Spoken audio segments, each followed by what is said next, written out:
એક દિવસ ફરતા ફરતા નાના એવા ગામની અંદર આવ્યા. અલખ નિરંજન એક શીપલા અને સરદત્તા નામના બ્રાહ્મણ રહેતા હતા. એની ઘરે સાદ નાખ્યો. બ્રાહ્મણની ઘરવાળી એમ કહેવાય કે ઘરે કઈ સંતાન નહોતું, એટલે એક ઘઉં અને 2 મુઠ્ઠી સોનામુર નાખીને મચ્છંદરને ભેટમાં દીધા. મચ્છંદર કે માં તારું દિલ ઉદાસ છે, અને કીધું કે એ તને સંતોષ નથી, મેં તને ઘણું દીધું છે. અને તઈએ મચ્છંદરે કીધું કે ઘણું ઈ મારે જરૂર નથી, પણ તારું આંગણું મને સૂનું દેખાય. અને તઈએ માએ કીધું બાપુ મારે શેર માટેની ખોટ છે.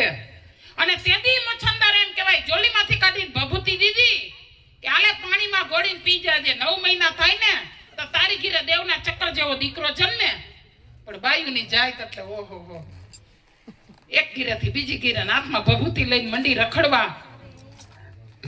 કે ઓલા સાધુ મહારાજ મારી ઘરે આવ્યા હતા, એને કીધું કે આ ભભૂતિથી તારે દીકરો થાય.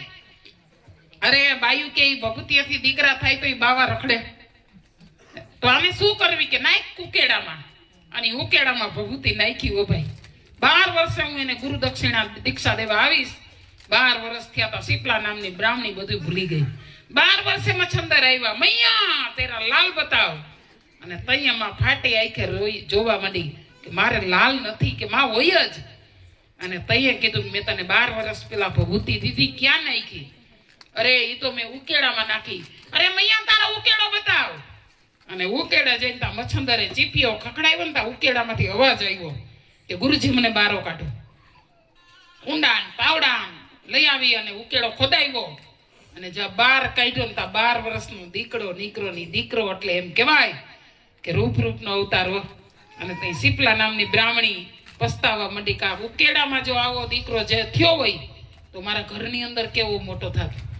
મચ્છંદર એમ કહેવાય કે ગોરખને લઈને હાલતા થઈ ગયા. અને શીપલા નામની બ્રાહ્મણી પાછળ જાય છે, રોવા મંડી કે બાપુ મને આ દીકરો આપો. અને તઈ મચ્છંદર બોલ્યા કે આ દીકરો નહોતો માં, હીરો હતો, મેં તને દીધો, તે કચરામાં નાખ્યો. અને તેદુનું આ ભજન બન્યું. કેવું બન્યું? હે 5-25 ના જગડા મારે મારો હીરો ખોવાનો, કચરા મારો હીરો ખોવાનો.